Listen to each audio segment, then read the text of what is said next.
역대상 29장 20절에서 30절입니다.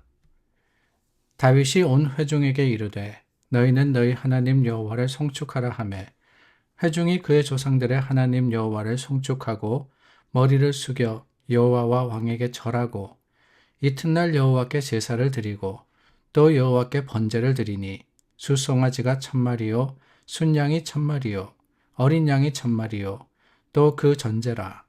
온 이스라엘을 위하여 풍성한 제물을 드리고 이날에 무리가 크게 기뻐하여 여호와 앞에서 먹으며 마셨더라.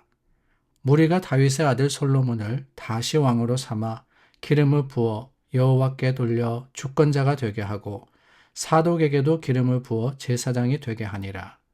솔로몬이 여호와께서 주신 왕위에 앉아 아버지 다윗을 이어 왕이 되어 형통하니 온 이스라엘이 그의 명령에 순종하며 모든 방백과 용사와 다윗 왕의 여러 아들들이 솔로몬 왕에게 복종하니 여호와께서 솔로몬을 모든 이스라엘의 목전에서 심히 크게 하시고 또 왕의 위엄을 그에게 주사 그전 이스라엘 모든 왕보다 뛰어나게 하셨더라. 이새의 아들 다윗이 온 이스라엘의 왕이 되어 이스라엘을 다스린 기간은 40년이라. 헤브론에서 7년간 다스렸고 예루살렘에서 33년을 다스렸더라. 그가 나이 많아 늙도록 부하고 존귀를 누리다가 죽음에 그의 아들 솔로몬이 대신하여 왕이 되니라. 다윗 왕의 행적은 처음부터 끝까지 선견자 사무엘의 글과 선지자 나단의 글과 선견자 갓의 글에 다 기록되고 또 그의 왕된 일과 그의 권세와 그와 이스라엘과 온 세상 모든 나라의 지난날의 역사가 다 기록되어 있느니라. 역대상의 마지막 부분을 저희가 나누었습니다.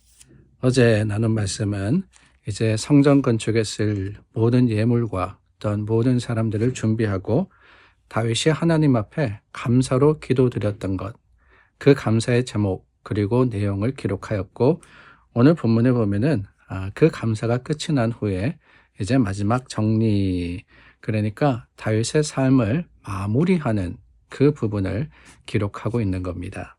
다윗이라는 사람, 우리가 알듯이 하나님이 기뻐 받으시는 찬송하는 자였고 또한 하나님께서 들어서 귀하게 쓰셨던 이스라엘의 거룩한 또한 위대한 왕이었습니다.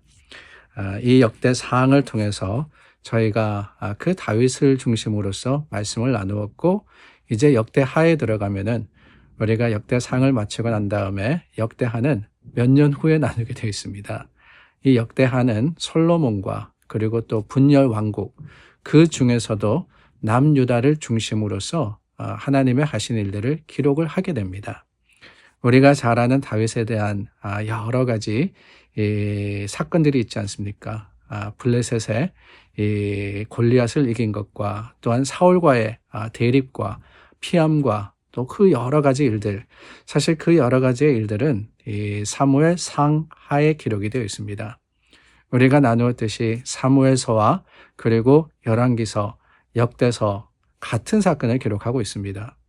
이스라엘의 왕들의 이야기인데 사무엘과 그리고 역대, 열왕기 그 내용이 조금씩 다르다라고 나누었던 것이 기억이 납니다.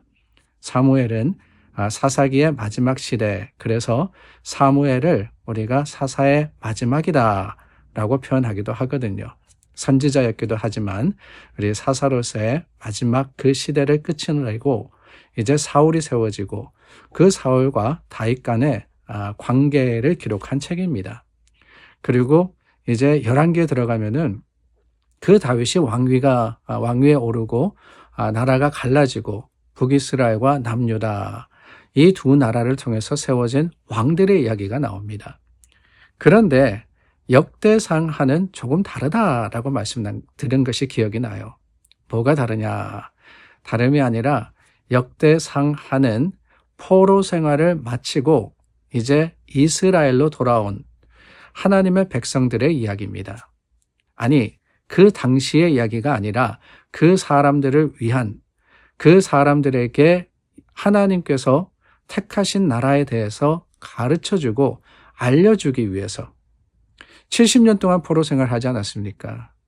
나라가 망했습니다. 그 70년의 세월이 지나면서 정체성을 잊어버리기도 하고 또한 그들이 누군가 알지 못하는 상황 속에서 우리는 이런 사람이다 라는 것을 강조하기 위해서 역대상하를 기록을 했던 겁니다.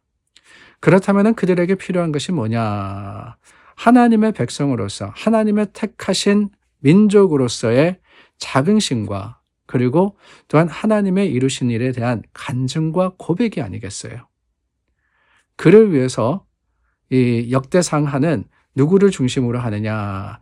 다윗과 그 가문을 중심으로 하고 있습니다. 그래서 역대상의 말씀을 쭉 읽었지만은 아담에서부터 시작을 해서 하나님께서 이스라엘 민족을 통해서 이루신 일들, 그 가문과 또한 그들의 일들을 기록을 하는데 특별히 무엇을 중심으로 하고 있느냐? 성전을 중심으로 하고 있는 것을 보게 됩니다. 역대상의 대부분이 무슨 내용이냐면은 다윗이 성전 건축을 준비한 내용이에요.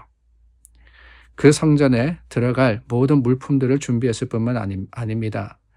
예루살렘 성과 또한 그 예루살렘의 성전에서 섬길 사람들을 택하고 그들을 세운 이야기가 나옵니다.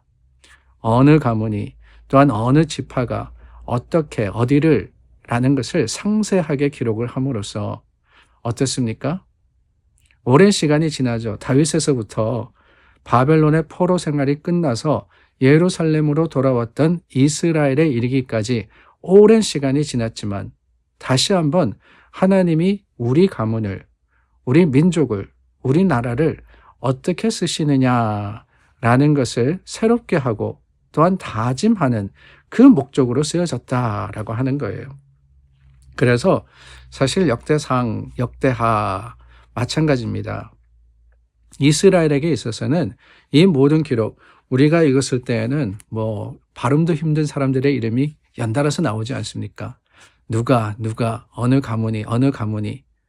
그러나 여러분, 이스라엘에게 있어서, 그 믿음의 민족에게 있어서 이것은 하나님의 하신 일의 간증이었고 고백이었으며 또한 주님께서 이루실 일에 대한 확실한 기대며 소망이었다라는 사실을 우리는 기억해야 하는 겁니다.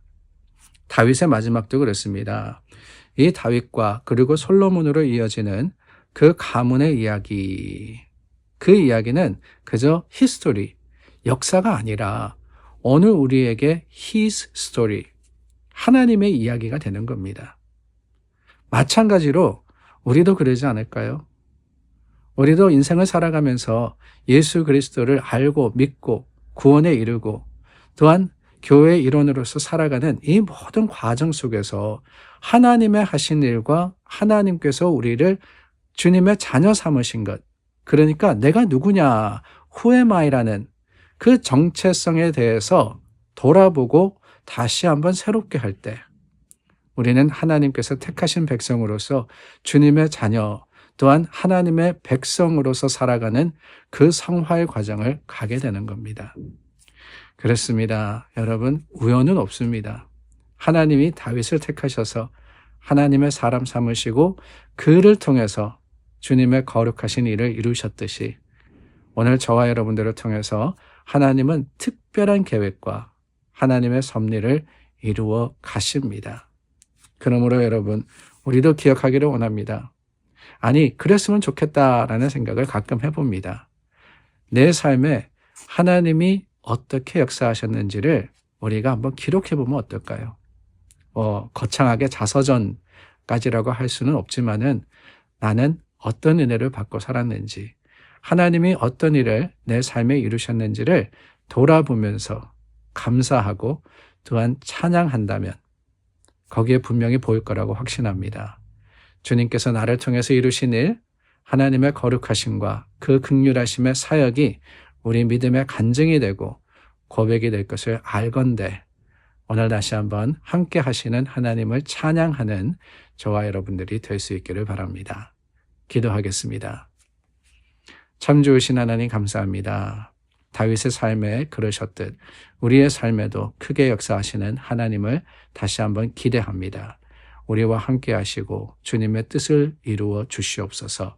예수님의 이름으로 기도드립니다. 아멘. 주님의 거룩하심과 긍휼하심으로 6월도 이렇게 지나갑니다.